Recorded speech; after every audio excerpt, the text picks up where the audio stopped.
The Lost Names of the Mountain. The Ghost of Andrews Geyser, Old Fort, North Carolina. You wouldn't notice it at first. Just a quiet fountain beside the tracks, spouting water in a perfect arc near a forest road in Old Fort, North Carolina. But Andrews Geyser is no ordinary fountain. It was built to welcome trains in the 1800s, built for celebration, for comfort, for pride, and built, as it turns out, on the bones of the forgotten. It was a late October evening when Jordan, a 28-year-old urban explorer and amateur historian, pulled his Jeep to a stop beside the geyser. He'd heard whispers online, tales about the old hotel that once stood here, the trains, the deaths, and the soldier. That part no one could quite agree on. Some said it was a Civil War soldier, others claimed he was a railroad worker, but they all agreed on one thing. Every so often, just before nightfall, someone would appear at the water's edge, and they'd whisper your name. Jordan didn't believe in ghosts. He believed in echoes, forgotten stories. He came not to hunt the paranormal, but to document the real tragedies that had happened here. Over 120 men had died carving the railroad to Asheville through dynamite, rock slides, fever, and exhaustion. Black men, prisoners, and conscripts, buried without markers, remembered only in a single sentence on a plaque. Jordan wanted to write about them, but someone else had other plans. As he walked the perimeter of the geyser, the sun dipped behind the trees. The water sprayed up, catching the fading light. He set up his camera and notebook beside a granite bench. That's when he heard it. Footsteps behind him, slow, deliberate. He turned, no one. Then again, closer. Still nothing.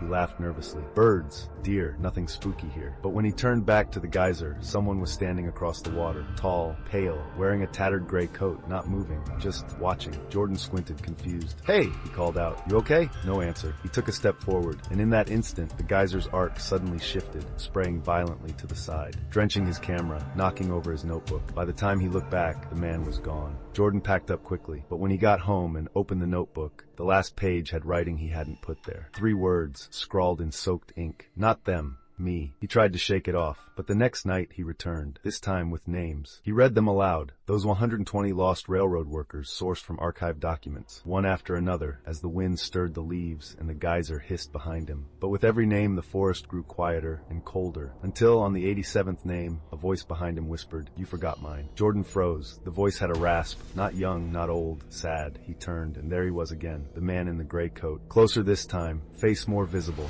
hollow eyes, not angry, just forgotten. Jordan swallowed hard. "Who are you?" The man stepped forward, lifted a pale, trembling hand, pointed at the new plaque by the entrance, the one commemorating McDowell County's Confederate soldiers, then whispered, "They gave them names and gave us silence." Jordan couldn't breathe. His chest felt tight. The man continued, voice low and broken. "I bled on this mountain, crushed by rock, buried in gravel. They used me, then erased me." The geyser pulsed louder behind them, and then he vanished. Jordan stayed up all night, reading, researching, and he found it. One name, buried in an 1870s court record. Lemuel Haynes, sentenced to 3 years hard labor, deceased. No burial, no family, just a line. Jordan returned to Andrews Geyser one last time. He brought a wooden marker, just a name, carved by hand. Lemuel Haynes, a worker, a man, a life. He placed it beside the water, just under the old hotel foundation stones. And for the first time the geyser sprayed upward, not sideways, not violently, but smooth and steady, like applause. Since then, the whispers have stopped. But some nights, if you walk the tracks, you'll see a figure in gray just beyond the steam. He's not angry,